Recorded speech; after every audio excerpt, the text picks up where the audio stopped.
after the first coat a few hours later, and it's dry enough that it's not tacky, and it's gone mostly clear, and you can hear a couple areas where the grain raised a little bit. They recommend on the can to give a few wipes in the direction of the grain between every coat. This is also going to take care of any little dust particles that settle on it. If your shop, your house, wherever you're finishing it isn't perfectly clean, give a wipe down, get your paper towel or your tack cloth, and then we're going to go to coat number 2. And this is really the part of finishing that, especially with a brush, is easy, you're not going to get runs, and the hardest part is waiting between coats. So same thing, you're going to load up your brush. I like to clean one side of it, and then use that side that's loaded up as my bottom, the side that I apply from. Everyone likes to do things differently. This is just what's traditionally worked best for me. And you can see, compared to the last coat, how much further and how much less you need to apply to get the entire surface area to be wet with the finish, because it's not soaking in to the wood underneath. And so then the same thing once we get the whole surface.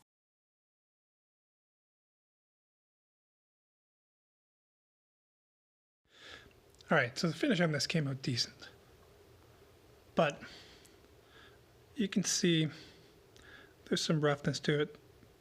And right there, you can see that is a piece of dust in the finish, and it's a little splotchy. So we're going to pick up from yesterday's video and show how to correct these mistakes and really step your finish up to get a perfect finish by hand.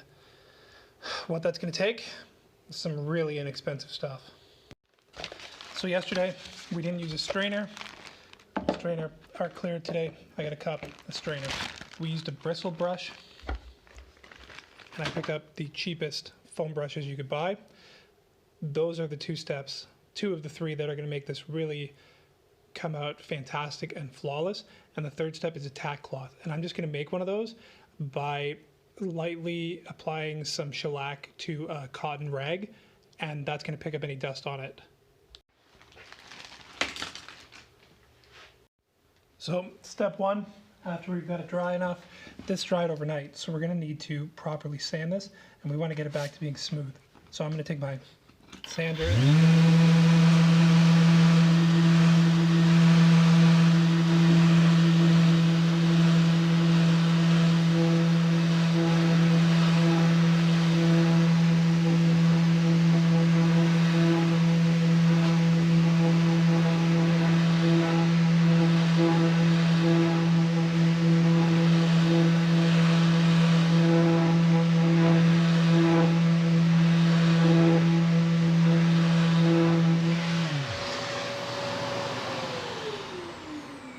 And there you go. This should feel very, very smooth. It's going to take out any of the grain that was raised. And this is just a piece of felt cotton cloth. This is canvas that I've soaked in a little bit of shellac, let it dry out. It becomes very sticky. And you can squeeze it in your hands to get it out. But shellac is compatible with almost every finish, and you just want to test in a corner to make sure that it's not going to add any color to it, and you're just going to wipe down the surface with this, and this is going to pick up all the dust that's there and leave nothing behind, so that you can get a flawless finish. When you have dust particles that are left in your finish, the surface tension around the little dust particle will pick up the finish and make a peak, causing you to have much higher of a spot than you would if it was just the dust particle that landed on it after it was dry. And so that's why a piece of dust can seem like nothing when you're applying, and then afterwards it'll end up being a terrible inconsistency in your finish. Next part, I'm going to strain the finish this time, which I didn't do last time, and that was where most of my dust was introduced to this, because this can had already been open and had some dust that had fallen into it. I'm also not going to shake it up today.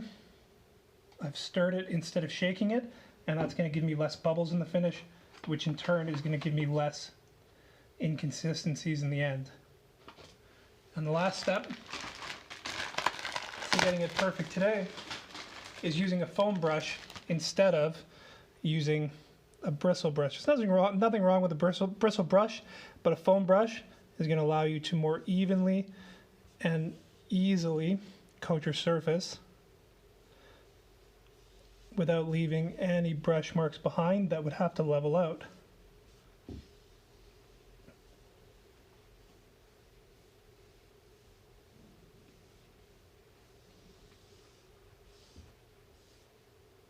And the same thing, you just want to go in the direction of your grain, get a consistent wet coat on, but not super heavy. And then you just want to go in one direction, pull everything with it to get everything nice and consistent. And that's going to end up drying nicely. This time there should be no dust in there. You can see there's little bubbles in the finish. Those should go away on their own as it's drying. I wouldn't worry too much about those. And so we started to get it's drying a bit. It's about 3-4 minutes in, and you can see those bubbles have mostly gone away and it's started to level. So you can see straight down this, the finish on there has got a fantastic reflection. Color's dead even. Turned out really well. Pretty happy with it.